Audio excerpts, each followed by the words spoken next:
السلام عليكم، شلونكم بنات؟ ان شاء الله تكونون بخير. واليوم ان شاء الله فيديو جديد ان شاء الله يعجبكم. هذا الروتين ريوقنا مثل ما شفتوا، وغسلنا المواعين من الصبح. هرم لو جبل شنو يسمونه مال المواعين. طبعا البارحة اني متعاجزت، كان عندي تنظيف المواعين عفتها، وتندمت طبعا لين عفتهم للصبح فغسلتهم. وهسه الطباخ لننظفه، هم من البارحة ما نظفته. طبعا اليوم عجنت، واليوم العمل الشعبي ماكو من عنده طبعا، يعني من جد عمل شعبي. هنا خلص الطباخ، هنا راح نسوي المواعين نضمهم كل من مكانه. خلصت المغسلة، هسه راح نسوي الغدا ان شاء الله.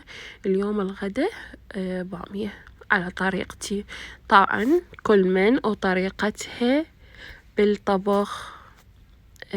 اني طريقتي غير شكل، يعني مو شرط انه كلنا نفس الطريقة. اجاني تعليق حلو انه هاي مو هيجي، هاي هيجي. يعني هي طبعا اي اكلة الها عدة طرق، وكل دولة كل محافظة لهم طريقتهم. يعني مو شرط انه احنا كلنا نفس الطريقة وهاي صح وهاي غلط. اكو مثلا يشتهون شي او يحبون فد شي بالاكل، اكو ما يحبون، فام البيت تضطر تلغي تضيف. يعني هنا مثل ما شفتوا هذه الطماطة خليتها على النار، واللحم خليته يحمس. اني طريقتي باللحم قبل لا اسلقه لازم انطيه حمسة خفيفة، احسها تفرق بالمرقة 180 درجة الفرق. هنا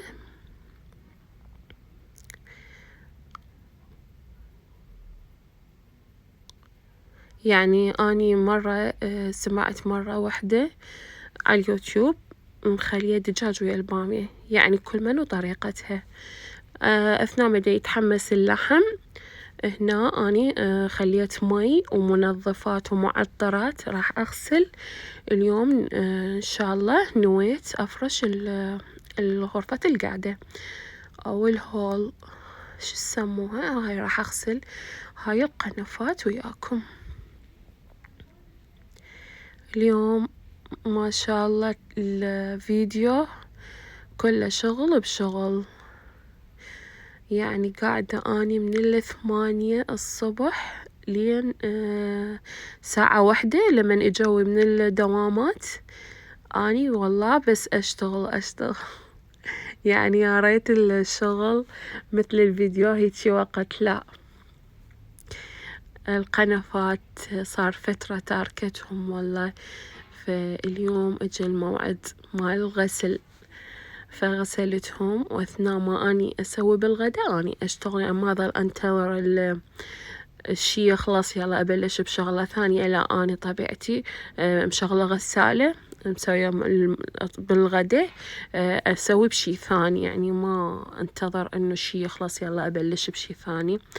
هنا مثل ما تشوفون انحمس اللحم اللون اللي اني اريده، خليت له مي حار.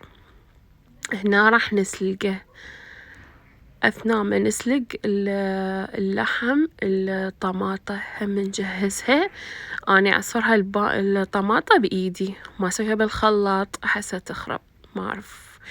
وهنا التخم مثل ما تشوفون انغسل، والكوشات شيلتهم حتى اسوي هاي على جهة، خليتهم هاي راح كلهم اخلع مالتهم الوجوه واغسلهن ان شاء الله. هنا فاندام اليوم اني ورا ما مسحت القاع وهاي جبت الزولية راح افرشها. تخم سادة، فالزولية تكون مشجرة.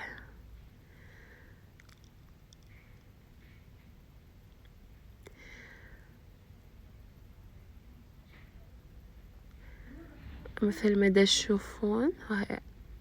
وبعد يعني طبعا ما مخلصة، اني انتظر الكوشات تخلص. عندي أريد أجيب شغلات أحطهم على التخم على مود شوية النظافة. بهالأثناء ها حبيبي، العفو على الصوت، هذا بن أختي. المهم اللحم مص مية أو تشرب مية، فخلينا الثوم ننطيه حمسة كلش خفيفة، وبعدين نخلي البامية. والبامية لأن مسلوقة ومتجففة فما نقلبها هواية، هي أصلا مستوية، إذا تقلبين بيها هواية راح تنمرد. أني بهالأثناء مجهزة الطماطة، مفورتها وجاهزة، مجرد إنه اللحم ويا البامية ياخذ له تشويحة خفيفة نضيف عليها المرقة اللي سويناها مثل ما تشوفون. طبعا بنات البارحة نزلت فيديو فلقيت تعليق يعني ما أعرف، أنا ما أعتبره تعليق سلبي، وإنما إنه هي مفتهمتني غلط، إنه كاتبت لي لا تتموعين بالكلام. أنا ما دا أشوف نفسي أنا متموعة بكلام، أني هاي طريقة كلامي وهذا صوتي. ومع العلم أني قايلت لكم يمكن بالفيديوين القبلها إنه أني مريضة إنفلونزا، يعني أني من أحكي حتى النفس قوة أسحب هيجي من حلقي حتى أقدر أتنفس زين. فيعني يا ريت وحدة من تنتقد تنتبه على طريقة كلامها إنه شلون تجرح المقابل. المهم حبيباتي، وخبزنا وهنا صار وقت الغداء وصبيت الغداء. العفو، عذروني حبيباتي. المهم وهنا مثل ما تشوفون صبيت الغداء،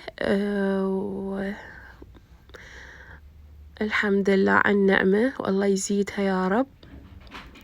وأتمنى فيديو اليوم يعجبكم، وإذا رديت على هذا التعليق مو إنه أنا ضجت أو شي، لا بالعكس، مثل ما هي انتقدتني أو علقت على هذا الشي، أنا أحب أفهمها إنه هي مفتهمة الموضوع غلط.